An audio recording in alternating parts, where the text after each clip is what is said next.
President Obama is looking for a new attorney general. Eric Holder is resigning after holding that job for 6 years. He's a close friend of the president, but as White House correspondent Jennifer Wishon reports, not everyone is sorry to see him go. I come to this moment with very mixed emotions. He's the nation's first black attorney general and one of President Obama's most liberal cabinet members. He's controversial, plagued by scandal, a constant thorn in the side of conservatives, and one of the president's top allies in Washington. Thanks to his efforts, since I took office, the overall crime rate and the overall incarceration rate have gone down by about 10%. That's the first time that they've declined together at the same time in more than 40 years.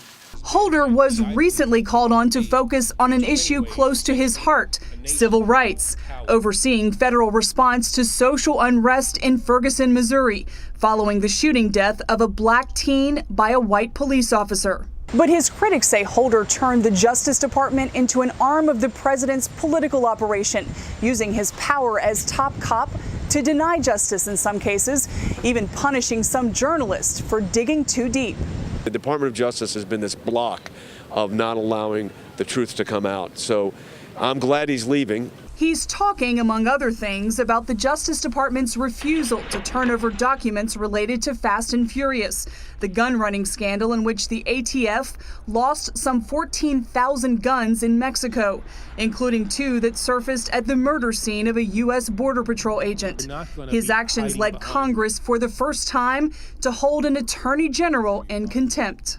Addressing conduct. Holder also refused to defend in court the Defense of Marriage Act, a federal law defining marriage as a union between one man and one woman. He even encouraged state attorneys general to follow his lead if they found traditional marriage laws discriminatory.